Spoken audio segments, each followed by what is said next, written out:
Hello and welcome to By the Way with Beth and Stacey. I am Beth Cooper. And I am Stacey Earlywine, and we are here visiting with you today. Yes. A little extra history on our lovely little county. Yes, Stacey and I love to talk about the history of Clay County, Illinois. We definitely do. We love to talk about nostalgic things and things from the past that make us smile and old advertisements and things that make you go, like today's episode. Today's episode, you might be going, The girls have a dark side.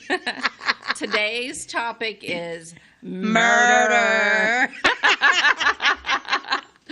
Yeah, I mean, it's we have a rich history. We do. And there was definitely some murder. Yeah. It's fun. It's not fun. Did I just say it was fun? I'm so sorry. It's not. It is and it isn't. I mean, the thing about true crime is it's so fascinating that people are really into it these days. They want to know. Oh, yeah. Especially like cold cases. It's like, yeah, give me the details on that because now we have science. Everything can be DNA. solved. Yeah, let's solve some of those old cases. And just like some of the cases I'm going to talk about today, I wonder, some of them have been solved. There's at least one that hasn't ever gotten solved, but I'm wondering if it happened today, it would probably be solved by the end of the week, you know? Yeah, and then there's even been some that weren't even that long ago that could probably be solved. I mean, there's been a few. There's been a few that have probably been ruled one thing, but are actually murder. I would say probably. Oh yeah. Yeah, I'd say there's. Yeah, I can think of at least one that of a case in Florida that happened. I won't go into it right now because I'm saving it for something else, but it was deemed suicide, and I think it was murder. Yeah, I agreed. Yeah. Yeah. Interesting.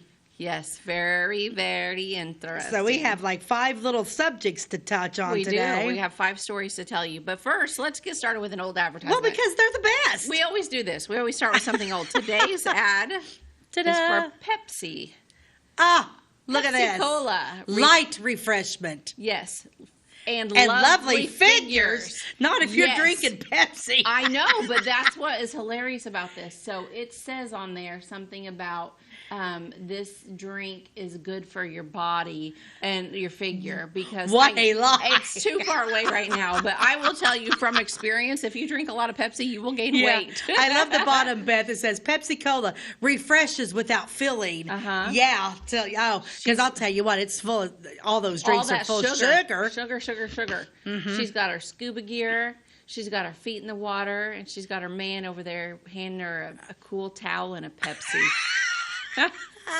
While she flips her hair around. Yeah, she's getting ready to dive into that, taking that slim figure from drinking Pepsi.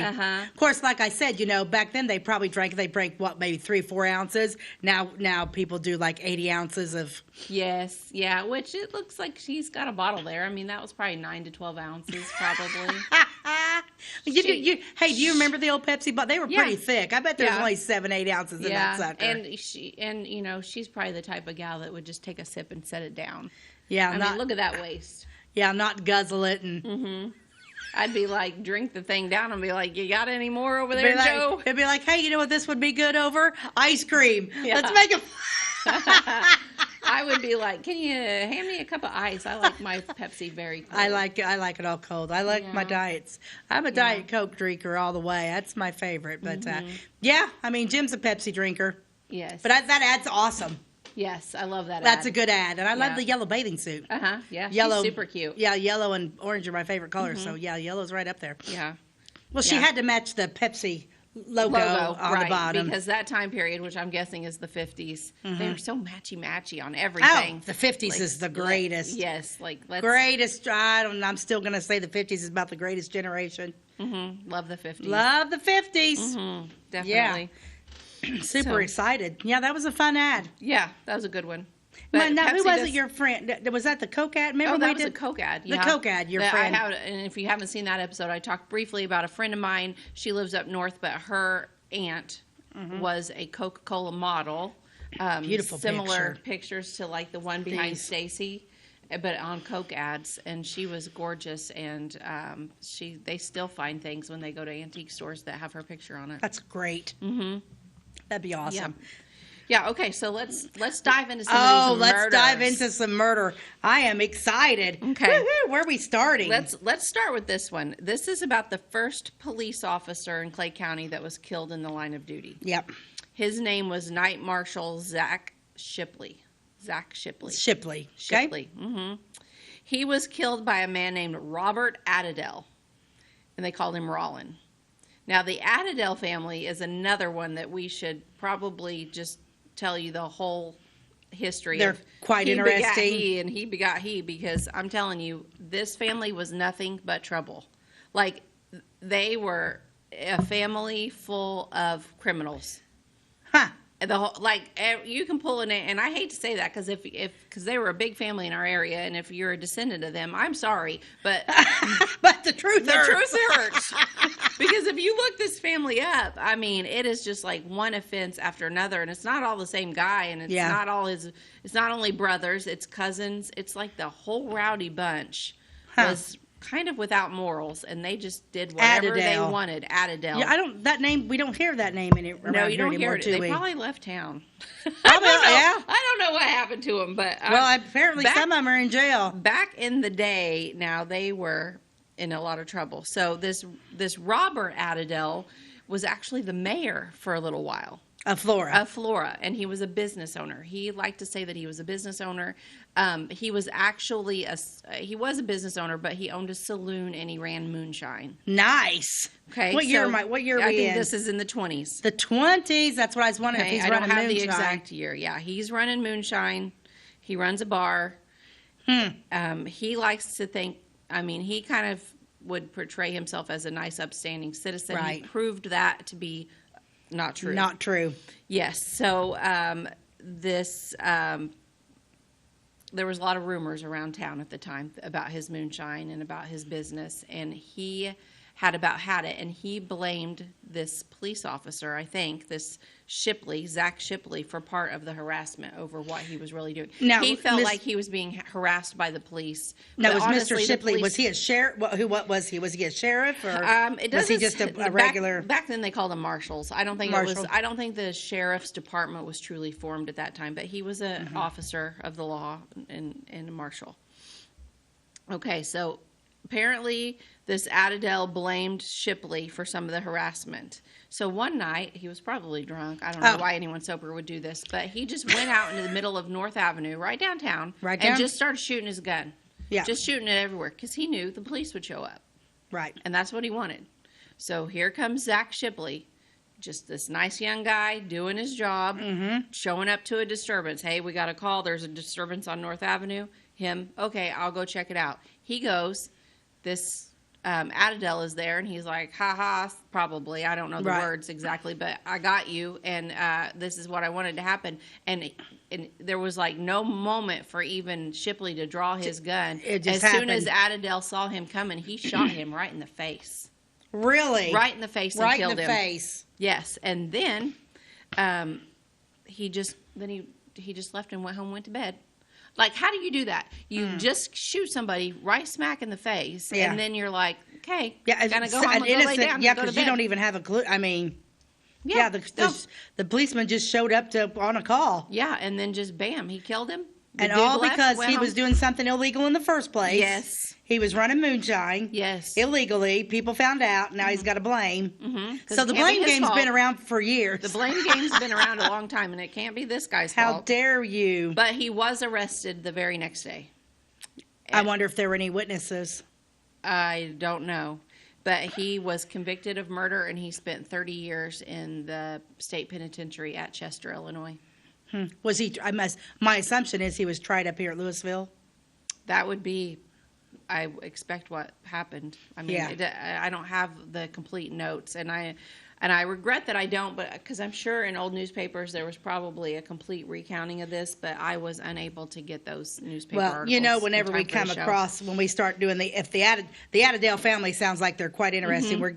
We'll dive deeper into that. I imagine at the Genealogy Society, it would be interesting to find out, what happened to them. And yeah, because I can't remember, but I do know at Shadows of Elmwood, the cemetery tour, we've done different stories on different Adidells at different times. And it just seems like every year, oh, another Adadel story. Oh, another Adadel story. And it's like, geez, like, what is with this family? Yeah, I mean, sometimes, I mean, they're just seeds are sown, and I mean, And just to kill that guy, and he was a young man. I think he had family, and I mean, just heartbreaking, you know. But people were killing police officers even back then because they didn't want to be caught. They didn't want to be you know, in trouble. In the 1920s, and he served 30 years. I wonder what happened to him. Where did his trail run after he? I think he died in prison. Yeah. Yeah, because he would have been young too, right? Yeah. So I don't know. And he was a mayor of Flora. Yeah. Huh. I wonder if his picture hangs in there on the wall with all the other mayors. I don't know, but I've got a rundown of in some of my notes that I have accumulated, and it's got like a list because I thought it would be neat to do a whole list of mayors from Louisville, Clay City, and I'll go home when we get done today, and I'll go home and see if he's in there. What's his first name? His first name is Robert. Robert Adadel. They called him Rollin. But if you see any Adadels as mayor, holla. I want to know.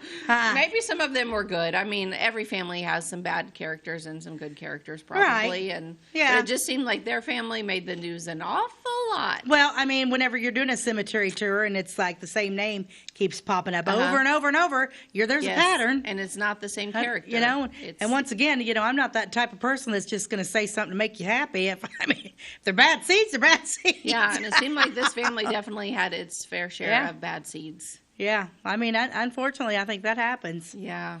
Wow, how interesting. Shame. What a shame. What a shame. We got a little bit. I like that story. Yeah.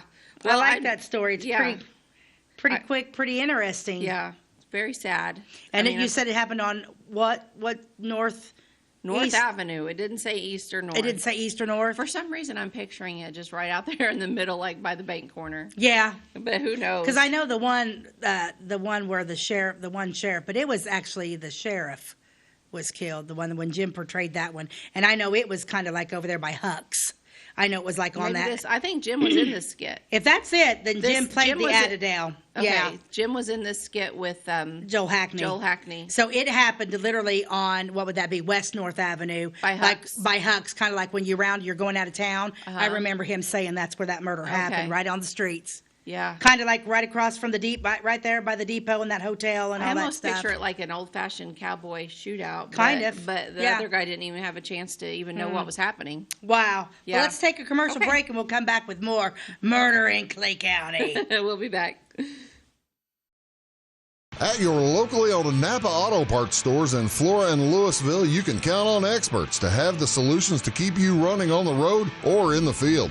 More than just your car, the Napa Auto Parts stores in Flora and Louisville carry a large inventory of Napa products for farms, heavy trucks, and just about everything that moves. Experienced associates understand your needs and are ready to help with the perfect part at a great value. That's Napa Know-How at your locally owned Napa Auto Parts stores in Flora and Louisville. Briscoe Surplus Sales on the northeast edge of Flora is your one-stop do-it-all shop. Looking for rugged boots and footwear from great brands like Lacrosse, Rocky, and Carolina? They're there. How about top-notch small engine parts and service? Briscoe Surplus Sales has it. Whether you're wiring your switches or switching your wiring, Briscoe Surplus Sales has the solution and the know-how to help you get the job done right the first time. Briscoe Surplus Sales, your one-stop do-it-all shop. We like technology at Flora Savings Bank. Here's what you can accomplish in our mobile banking app in less than 30 seconds. See account balances in your transactions, set up an account alert, make a transfer between accounts, get an alert text message about your transfer, pay a bill, turn your debit card off and then back on. It all happens in the palm of your hand with our free My Bank to Go app. Search My Bank to Go in the App Store or Google Play and give mobile banking a try. Flora Savings Bank, member FDIC and equal housing lender.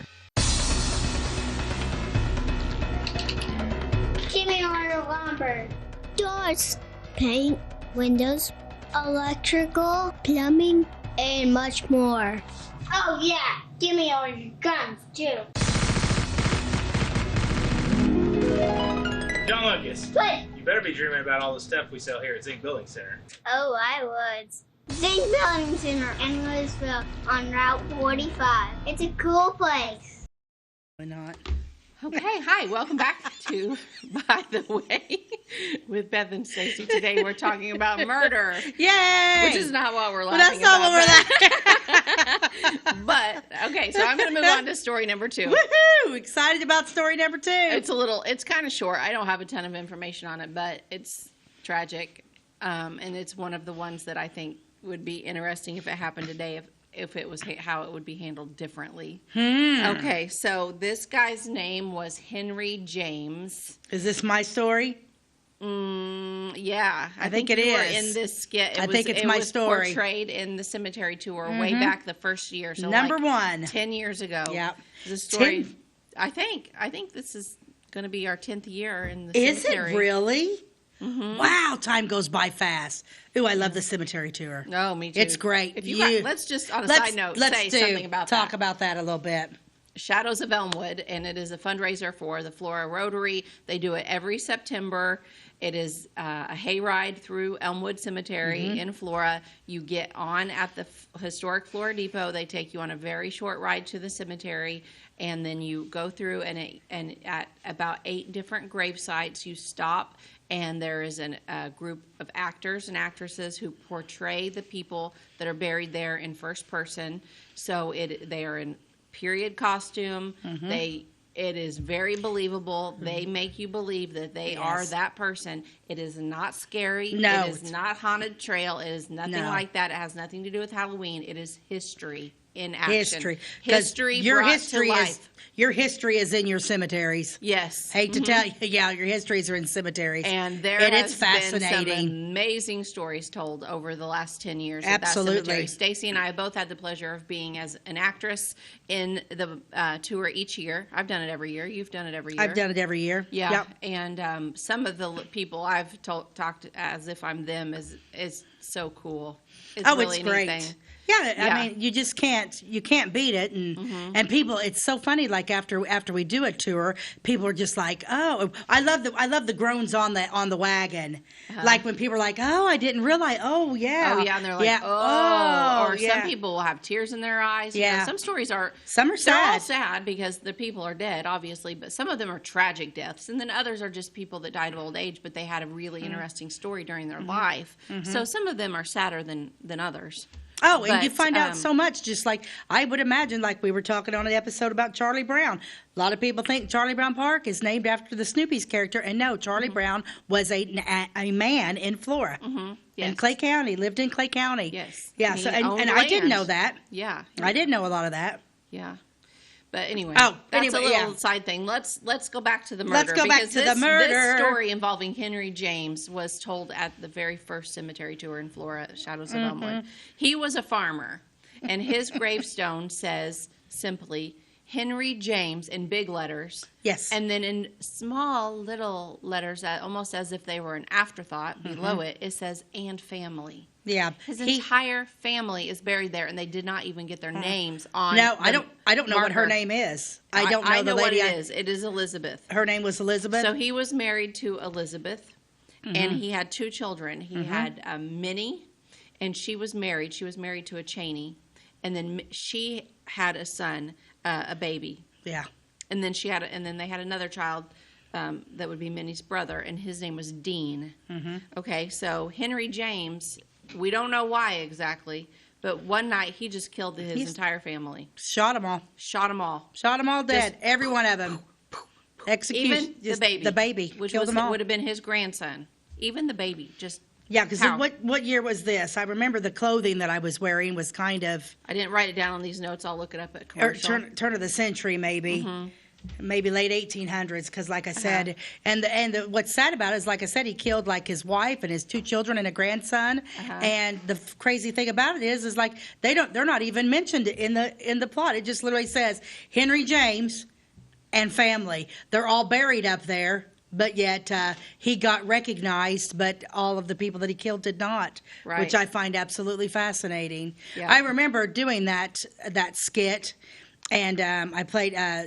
Ben Van Heine played Henry James, and we were just absolutely floored by what we were saying and how he just literally. Yes. I don't know if. I mean, nobody knows what happened. From all accounts, he was a really good gentleman. He was a hardworking farmer. And then the next thing you know, he just one night kills his entire family. Yeah, in 1891. 1891. 1891. I thought it was like, I'm trying to, you always associate everything by the clothing you're wearing. Yeah, 1891. Yeah. And so then after he shot the whole entire family, he lit the house on fire. Yep. And burned the whole house down. Yep. Then he killed himself. They killed himself. He got scared, they think, wondering what the police would do to him. Mm-hmm.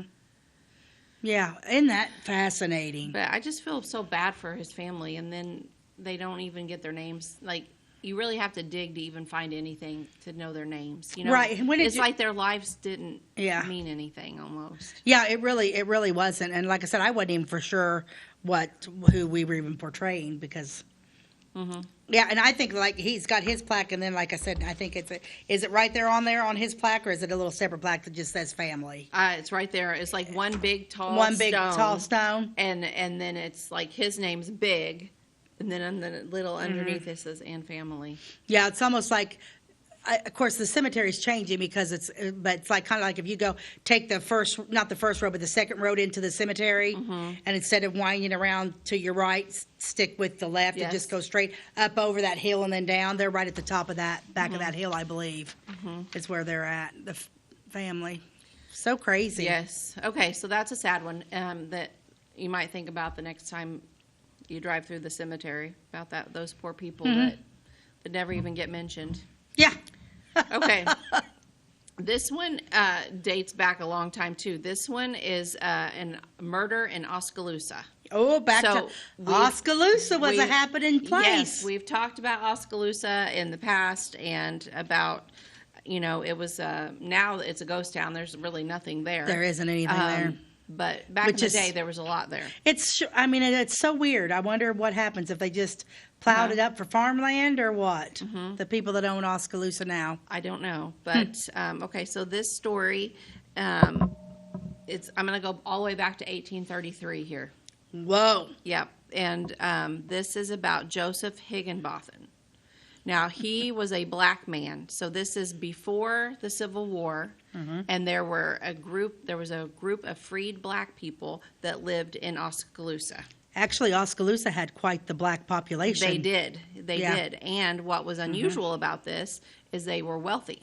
They were very wealthy. They were wealthy landowners. Landowners, yes. So he owned about 560 acres. And that's a lot of land. And Joseph Higginbotham arrived here in 1833. And after he got here, other black folks arrived, and it became a really large settlement. Now, most of them were in Clay County, but there were some of them, because Oskaloosa is right there on the county line of Marion County and Clay County, Illinois. And so some of them were on the Marion County side. It is, because like when we talked about one murder in Oskaloosa, like they literally... It must just be right on the line. Yes. Because somebody smuggled over in Marion County. I can't remember the names of the people that we talked about before. Interesting. So one of the men that lived there, who was also a black man, his name was George Butler.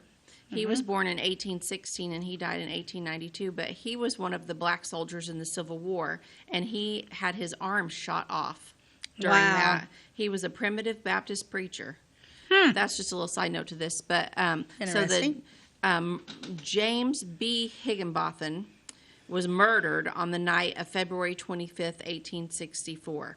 Now, this is Joseph's son, okay? So Joseph was the one that came in 1833, and then he had a son, and his name was James. And on the night of February 25th, 1864, he was killed. And there was this is Civil War, okay? Right. So there was a great amount of political unrest in the area. Okay. So all of the people was upset about the war, and the black people were persecuted basically during this time. So, the white people were horrible to the black people. There was a lot of blame, a lot of even though I think the majority of the people in the area were for the Union side, and they wanted the black people freed.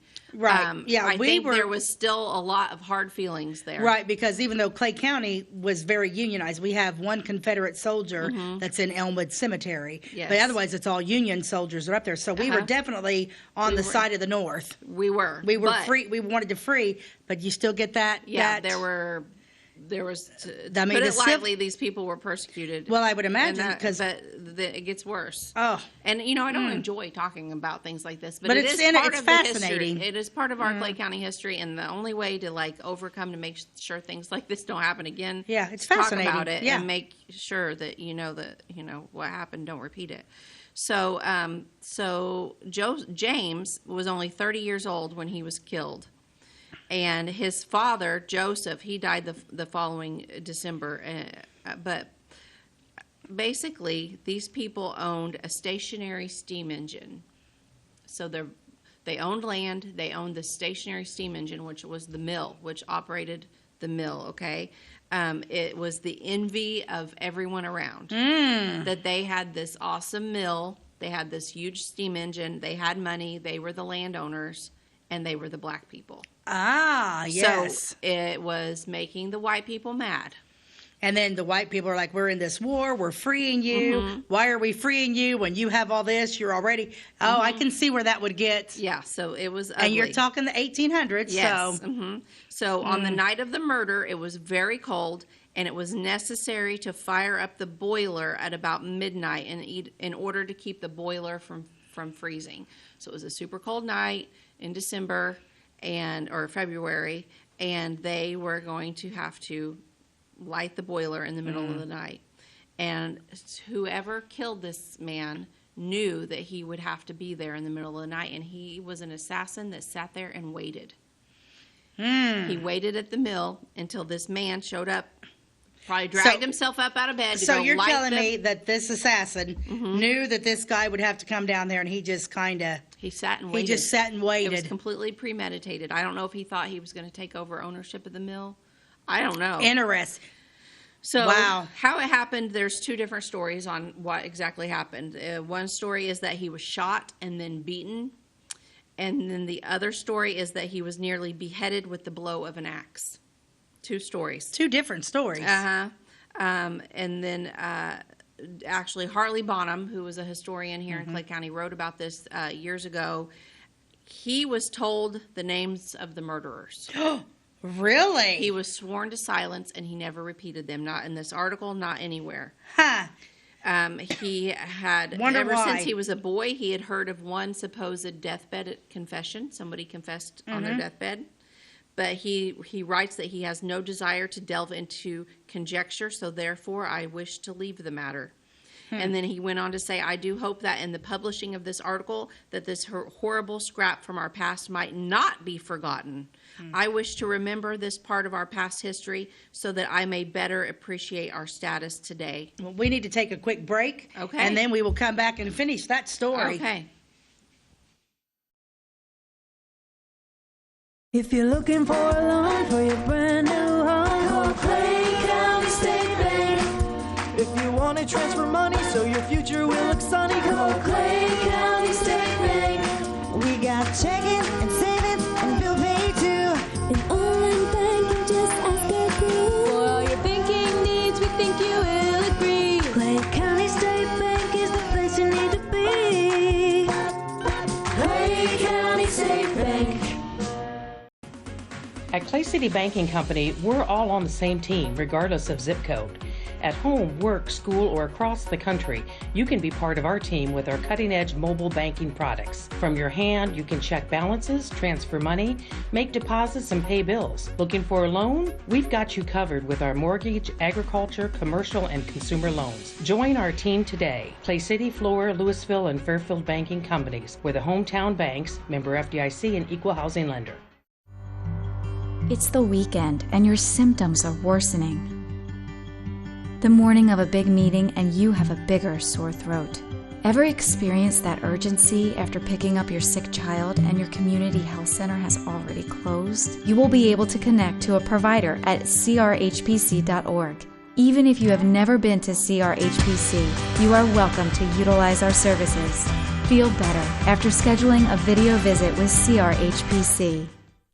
Tomorrow. Some fear the uncertainty it brings. Some trust the promise it holds. At Grinnell Mutual, we are always looking forward to tomorrow, growing and innovating. So even if the plans you have for the future aren't the same as the plans that the future holds for you, you can be ready. Because we'll be ready, like we have been for over 100 years. Trust in that. Trust in tomorrow.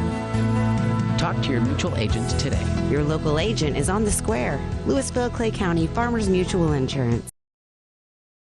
Okay, welcome back to By the Way with Beth and Stacey. Today we're talking about murders. Murders, and we just heard a really sad one. Yeah, a really sad one about the James Higginbotham in Oskaloosa. But it's interesting that Harley Bottom wrote the article that I'm reading most of the information from, and I agree with him. Like, I think it's best to not forget this. And it's agreed. better to remember it and feel awful about it and want it to never happen again, and to just educate yourself with the history of what really happened in our county, because it was not all proud moments and sunshine and rainbows. Oh, no, not even close. There's some dark There's some stuff dark that happened here. Yeah, and is Mr. Higginbotham, is he buried? Yeah, so Let's talk about that a little bit. Let me show you this map here. This is a map of the murder mill, is what it's called. So this is Oskaloosa Township. Some of you that are familiar with that area might be able to make heads or tails of this. But you can see about 3/4 of the way down from the top of the page is a dark line going horizontally, and that is the Kim Mundy Louisville Blacktop. Okay, so you're probably figuring out where you are now. The murder site is just right below that. And that was in I see where February it's at. 25th, Okay. 1864. It's marked with a kind of a cross. It is, and it's like right above the USA at the bottom. Yes. So that's where the murder site happened. Yes, and that's right about where Oskaloosa is. I mean, that's about where. Now, if you go just north of there a little bit, you'll see it says Negro Cemetery, and that is still there today. It is on the land that belongs to Curtis and Rachel Thompson. It's back behind their house down a farm road. Occasionally, for years, there was still people that came and maintained that. Occasionally, a visitor would come and lay flowers there. Over the past 20 years, I don't know that in recent years if they've seen any activity or not. It's small. It's I meant to get out there and take pictures. I didn't. Yeah, I would like to go out there and check it out. Yeah, it is an entire cemetery full of the black families that lived in Oskaloosa. Which there were several. And so, like, if you were traveling to that, like, if you went if you went to the Kim Mundy Blacktop, yes, and you headed going west, and you know, like how you turn back south to go to, you would actually turn north, I believe. Off. I wonder if does it still say Negro Cemetery on it? I don't think there's any signs or anything. I think you kind of have to know where you're going. Yeah. Anyway, I'd love to go. Yeah, I'd like to go back there But that's a very tragic story of a murder that happened in Clay County years and years ago. Years ago. Oh, yeah. 1860s. Well, we're talking Civil 1860s, Civil War. Yeah. So, okay, let's move on to the next murder. Yay! More murders. This one is more recent, and many of you probably that are watching may remember this one. This happened in... let me find the year. Oh, I don't have it right here, but it was in the 1960s. I do have that written down somewhere, so I'll have to find that maybe at break. Oh, you'll find it at break. This is about Trooper Frank Doris. So he was a state policeman. He had just finished working the night shift at his desk at the District 12 headquarters for the Illinois State Police. He was on his way home to Clay City, Illinois, when he pulled over a bright red Mustang that was speeding on Route 45 near Flora. Okay, so this happened. This section of Route 45 would be over like where you turn to go to Sisney, that section of Route 45. So headed south out of Flora. And as he sat in his squad car issuing the ticket, He was shot in the head by the speeder, who then ran away and fled. So the guy, Trooper Doris, who, let's show a picture of him. Here he is. Nice guy, young trooper. Just doing his job. Worked all night at his desk. Found this guy driving crazy in a bright red Mustang. Is like, hey, I'm going to pull you over, give you a ticket. As he's sitting in his car writing the guy a ticket. So he just literally got out of the car? He got out of the car, probably went and talked to this guy, but then he went and sat back down in his own squad car. Right, and then the gentleman in the other car. The other guy gets out of the car, walks to Trooper Doris's car, shoots him in the head. Oh, my Lanta. And then runs and then flees in the Mustang. So a reflex in the trooper's foot pressed against the accelerator, but I'm assuming that the car was in park, but his foot was pressed down onto the accelerator, which caused the car to overheat. And residents, and I don't know if they were driving by, if they heard a shot, I don't know what made people come running, but somebody came and pulled his body from the car just before it burst into flames. Really? Yes. He was taken to Clay County Hospital, but he was pronounced dead upon arrival. So the other troopers were immediately called into this case, and they located the guy.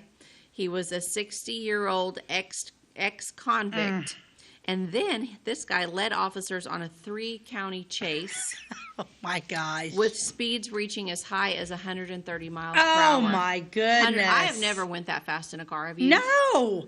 Why would you? I don't know. That's silly. I don't know. I mean, I have on the interstate been with somebody that probably we were about at 100. Yeah. But I've never went any faster than that. I've never had any desire I don't to want to go that fast. Yeah, because you're talking, race car driver. Yeah. And a 3-county chase. 3 counties. So the troopers were able to box him in and apprehend him near Albion in Edwards County. So Albion is a 1-hour drive from Flora, for those of you that are watching that don't live here. It takes me about an hour to get to Albion. And so when they finally got him in the car, the bright red Mustang, they found Trooper Doris's ticket book. He had taken that with him. Wow. Okay, there you go. And he was a dumb criminal. Yes. I mean, obviously, he never seen Law and Order. Apparently, he's not watching what we're watching now. No, this was before any of those shows. And then also in the car was a .38 caliber revolver that was used as the murder weapon. So they got him. They found the ticket book, probably with his name written on it. Probably. He would have had gunpowder residue all over his hand. And then they found the murder weapon. He was charged with murder, found guilty, and he died in prison while serving his sentence. Who was he? You know what? It doesn't say his name, what? And I would probably have to find a completely different article to find it, but I purposely did not dig it up. And you know why? Why? Because I don't think that he deserves any recognition. True. These days there's a school shooting or there's something, they put that kid's name or that young person's name out there. He's not worthy of it. That person gets fame in their 15 minutes because they killed a whole bunch of people. And I don't believe in that. I don't think that picture should ever be shown. Oh, I don't think so either. You should show the pictures of the victims, and you should say, that our hearts are broken for the families of these people that died, unfortunately. But the murderer, no. His name should never be spoken again. Yeah, and then there's like a lyric in a song by, I think, Macklemore, and it says, you die you die twice. You die, the first time you die is when you actually die, and then the second time you die is the last time somebody speaks your name. Oh, that's haunting. Yeah, and I think that these murderers, they ought to just die right away. Bam, bam, never speak their name again. Yeah, you're talking a cold-blooded killer right there. I'm not gonna. It would be interesting to find out what all other things. He must have been one bad man. He must have been one bad man pajama. Yes, he was. Because he didn't even think twice about killing a state trooper. I did not dig for his name, and I don't like the guy, and I'm not going to ever say his name. We don't like him. Yeah, forget him. And chances are he might not even have been from here. Let's look at Frank Doris again, because this guy, this is who we should be talking about. Yeah. He was a 10-year veteran of the Illinois State Police in District 12 in Effingham, and he was also a World War II veteran. Oh, my goodness. And a local businessman before joining the Illinois State Police. He was survived by a wife and three sons. I wonder, and he's Clay City, right? Yeah, he lived in Clay City. I remember I was born in '67, and I remember talk about the state trooper Doris. If I'm not mistaken, he's related to some of the Dorises. Yeah, there's a lot of Doris. There's like a lot the of Doris Brothers trophies. business. Yeah, I think that's probably Grandpa, or yeah. Yep. So that's crazy. But I mean, I guess by the grace of God that idiot didn't kill 130 mile an hour in 3 counties. Yeah, I mean, honestly, I think it sounds like it was very early in the morning. So maybe that saved some people from getting ran over by him on the road going 130 miles an hour, because a lot of people maybe weren't out of bed yet. Yeah, that's definitely like a Smokey and the Bandit chase. Could you imagine? I mean... Yeah. Or like an O.J. Simpson chase. Yeah, except a lot faster than O.J. faster than O.J. At least he's just hanging out in the back seat. Yeah. But, can you imagine the line of cars, cars? And they probably called in police from all these counties, and it was, we don't get to see that very often. I mean, wasn't too long ago when that one gentleman escaped and they ended up finding him in a home. I can't remember, out in the country somewhere. But I remember just watching on the news, and like all the cop cars just line after line after line after line. But yeah, you're a pretty cold-hearted, nasty. Yeah, kind of like that happened recently in Wayne County. That Officer Riley was killed on Interstate 64. Yeah, see, and people just don't understand. You can say what you want to about police officers, and I know that there's a handful of bad ones. There's bad seeds in every bunch, but 90% of our police, if not higher, are upstanding every day. I cannot imagine being married to a police officer. No, I truly cannot. Every time they walk out that door, you never know what's going to happen, and they're just doing their jobs. Right. They're here to keep the rest of us safe. Yeah, I mean, there might be some bad police, but you got that in every profession. There's some bad teachers out there. There's some bad doctors out there. There's bad surgeons. There's bad people everywhere. But that doesn't mean that you can just. I'm not going to get all political, but you can't just group everyone together. Yeah, we're not a political. We're not a political, which is shocking because real funny. Before we take a commercial break and go to our next story, whenever I was telling people that Beth and I were getting our show, they're like, "Oh, is it going to be political?" Because I am pretty political. I have my political views, and I'm pretty staunch in them, and pretty vocal. And so people are like, "Oh, well, how are you going to keep your mouth shut?" It's like, Beth's going to keep me on track.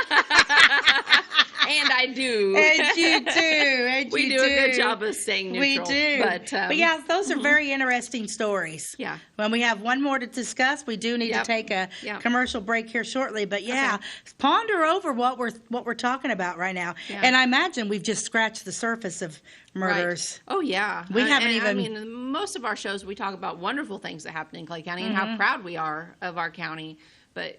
You got to know the whole story. It's not a perfect county. It is not. What? It's not. I didn't realize the theme song to, you take the good, you take the bad, you take it all, and there you have. The facts of life. That's how it is. So. All right, well, let's take a quick break, and we'll come right back with By the Way. Do you bowl like this? That's great. Do you bowl like this? That's great too. That's because whether you're a pro or you just want to have a lot of fun, at Peggle's Silver Dollar Lanes, we have a lane for you.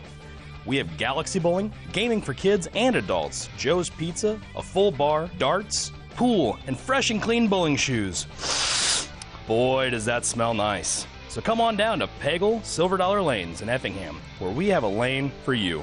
My name is Robin Stanford. I own Stanford Marketing. It's a promotional products business along with an embroidery business. And we do custom hats, t-shirts, anything, you name it, we can make it. People like that we do stuff in-house and we can actually make things here and that we're not contracting the work out to other places. We never say no. We always try to find a way to do it. If anybody can do it, we can do it. We are hardworking women, that is for sure. Come to Stanford Marketing in Flora for all your custom and promotional needs. The insurance specialists have options to tailor to your needs at CSI Insurance Brokers. Experienced insurance brokers at CSI are skilled with all types of insurance plans and policies and represent many companies, including Safeco Insurance. You'll benefit from their detailed expertise, unbeatable premiums, and commitment to customer service. CSI Insurance Brokers and Safeco Insurance Company, providing affordable rates on quality insurance since 1952. For over 50 years, at your locally owned and operated Rural King Supply in Salem and Olney, we've helped you and your neighbors enjoy an easy country lifestyle. We carry the most thorough sporting goods department around with a huge variety of hunting and fishing gear, camping equipment, and a variety of firearms for any need. Our team is here to help you find whatever you need. Open every day, it's Rural King in Salem and Olney, your locally owned farm and home store.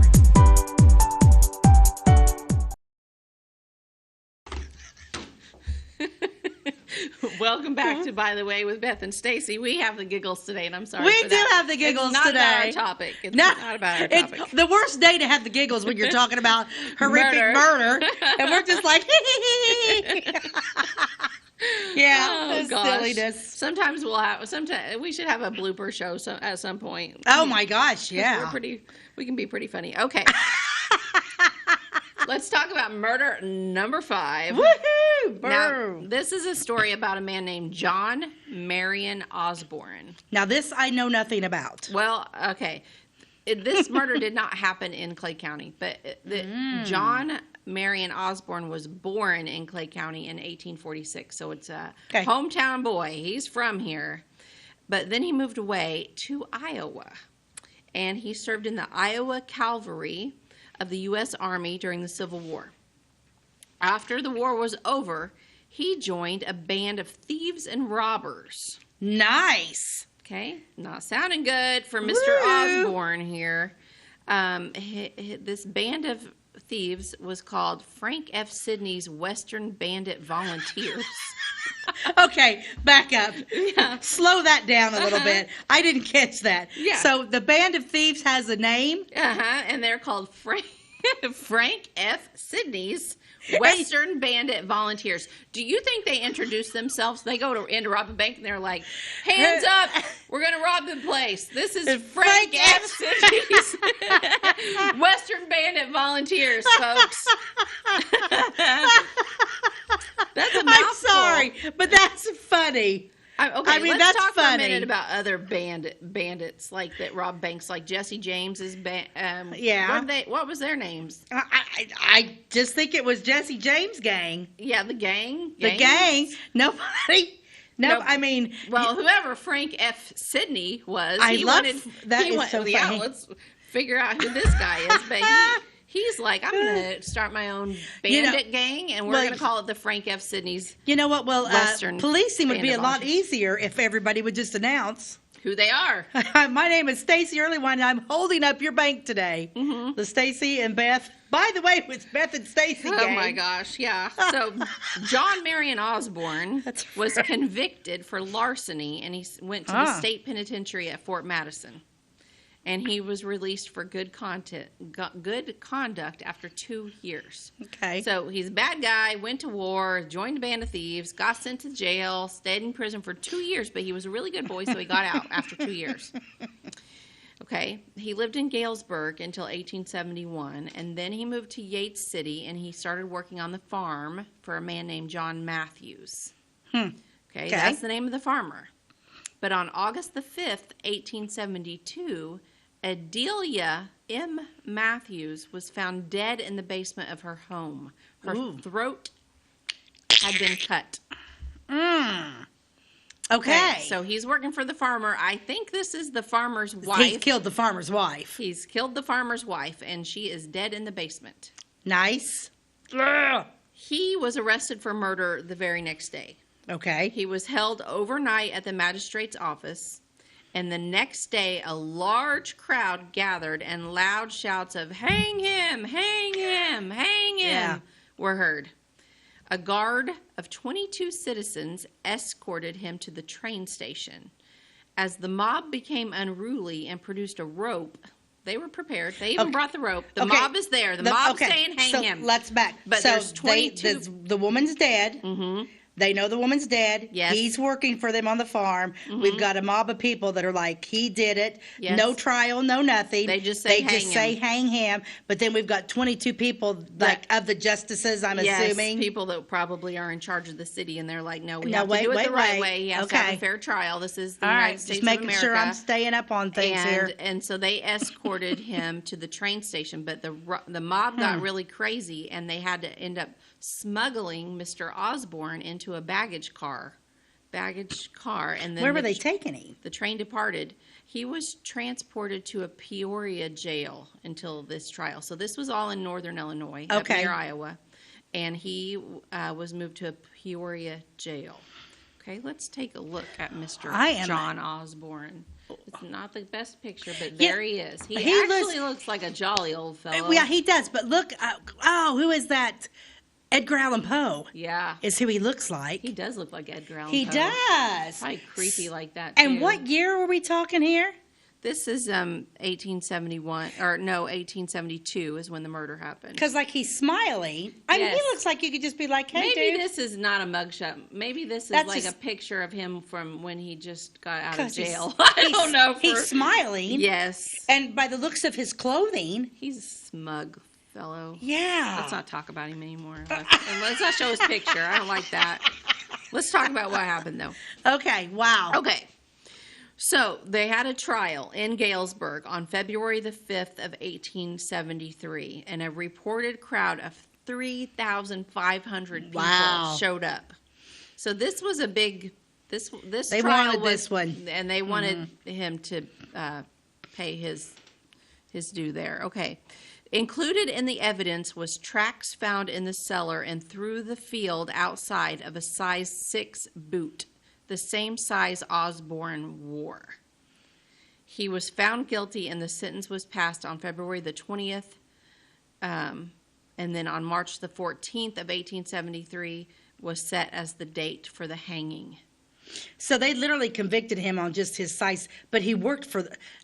this could get a little know. tricky. Okay. Because if he worked there, his Yes. tracks are going to be around. Exactly. Ooh, And he this may have been innocent. size 6 boot. That's all they're basing it on? That's all they're basing that on. Okay. But the plot thickens. Ooh, I love the plot thickening. Although Osborne claimed he was innocent at the sentencing, so this whole time he said, I'm innocent, I didn't do it. Uh-huh. Even up until the sentencing. The night before his hanging, okay, so his hanging was March the 14th of 1873. This happened on August the 5th of 1872, so months and months have went by. This whole time, I'm innocent, but the night before his hanging, he confessed. He did do it. He claimed he had been offered $5,000 to kill Mrs. Matthews because she had overheard a conversation and was to be a witness for her father in a lawsuit. Dun, dun, dun. Okay. So apparently Ah. she knew something, and someone wanted her dead. Yeah. And they hired this guy, Which- Osborne, that's who I'd hired. as a hitman. Wow. Because he's probably experienced from being in Frank F. Sidney's Western Bandit Volunteers. I was going to say. If a hitman has a resume, they put that Frank F. Sidney's Western Bandit Volunteers. Because they just didn't slice, cut women's throats for. She knew something. Mm-hmm. But it wasn't a witness for her father. Yeah, she was going to be a witness for her father, but it never says who hired him. He never did. He never did release the information of who hired him. Well, it didn't matter. He still did it. He did it. Mm-hmm. But these days, they would find out. They wouldn't just hang him in the morning. They would probably keep him in jail and torture him or do something to him until they found out who hired him, because then that person catches a charge for hiring a hitman. Also illegal. But I don't know if it was in 1872. Maybe Interesting. Maybe it was legal to hire a hitman back then, as long as you didn't actually pull the trigger yourself. I don't know. Oh, I doubt One it. for the I law don't know. books. I doubt it too. I doubt that. Wrong is wrong. Okay. So, this is interesting. The day of the hanging, He reportedly ate a dish of oysters at 8 a.m. before washing and dressing. A scaffold had been erected outside the northwest corner of the jail. So for his last meal, they probably said, "What do you want? We'll fix it." And he said oysters? And he said oysters. That's weird. No, that's not the last. And then he got up and got dressed, and I wouldn't even take a shower. I wouldn't even. I was going to say.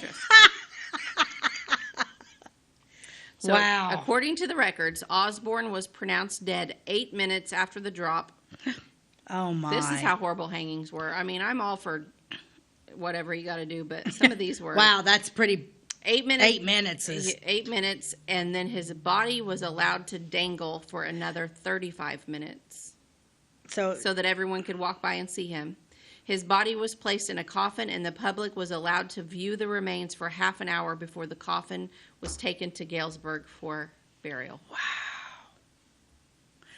Huh.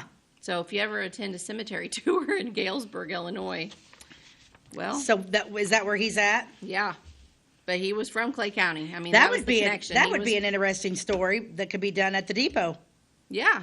Even though he's not here, that would be I think people would find that story very interesting. Yeah, I thought it was We interesting. might want to keep a hold of that one for future stories. Future stories. Mm-hmm. But 8 minutes. Because, I mean, hangings, I don't think were just quick. If you were lucky, it was lucky, quick. they were. But otherwise, if your neck didn't snap, you were hanging there for a while, which would be horrible. Yeah. I kind of feel bad for the guy. Well, no, I don't. Not if he sliced her throat. He killed her, so whatever. Sad. Ew, and it makes you wonder a witness for her father. So what was her father into? I want to know the whole story. What was the drama there? What was the case? What was, what was the big secret? And what did she overhear? Right. Did this lead to another trial of something else? Huh. I don't know, but that's fascinating. Yes, sometimes I wish I was a detective. Well, yeah, we should be. We should be. I'm Nancy Drew. Spies like us. Yes. You're Nancy Drew. I want to be one of Charlie's angels. Okay. But that is, because I don't know. It's something fishy happened there for somebody to pay, and $5,000 in 1872. 1872. $5,000's a lot of money. Yeah. Actually, I think I'd rather be Agatha Christie than Nancy Drew because Agatha was incredibly smart. I mean, her characters in her books are so well written. Nancy Drew. I love Nancy Drew. I love Nancy Drew too, but a lot of hers was luck. Why don't we just be Angela Lansbury and Murder, She Wrote? Oh yes, she's my favorite. I know, and I've never watched an episode of Murder, She Wrote, but I'm gonna find it. I'm going to. 1980s classic TV. It is so and I'll good. love it. Oh yeah, you will. Because one of the things I always stars on there. Oh. I always loved Matlock. My dad got me hooked on Matlock. I loved it, but I bet I'd like Murder, She Wrote. Murder, She Wrote is better than Matlock. What? You can watch Murder, She Wrote on Friendly TV. Friendly TV. Yeah, that's one of the. I use that. It's like I don't. Is it's Jim going to have to buy another TV channel? You get like 15 to 20 channels. I don't know. I'm not supposed to advertise that on Wabash Television. But, you probably just got us fired. But I don't have. I don't have all of the channels that I want, so some of them I get through Friendly TV. Okay. All right. Well, I'll have to check into Murder, She Wrote. Okay. This, I like. I love this rules to live by. Okay. Listen to this one. Always be soft-spoken until the need arises. Ooh, I think I live by that one. I don't think I'm ever soft-spoken. My need has always risen. So, yeah. But always be so what does that say to you? Be calm, be cool, but don't let anybody, you're not a doormat. Don't let You're them not a walk all over doormat. you. Mm-mm. Yeah, always be soft-spoken until the need arises. Yeah, good I like advice. that one. I like that one too. That's I like really that one. good. I like that. You like that one better than, don't shoot if you're going to shoot yourself in the foot, do the right foot. Yeah. Yeah, that one was a little silly. That was awesome. I loved the show. Yes, this was an good interesting. episode. It was a very interesting show. Yes. And unfortunately, it's time for us to bid adieu. It goes by so fast. I know. It just goes by really, really fast. Anyway, thanks for joining us on By the Way with Beth and Stacey, and we will see you next time. All right. God bless you. Have a good one.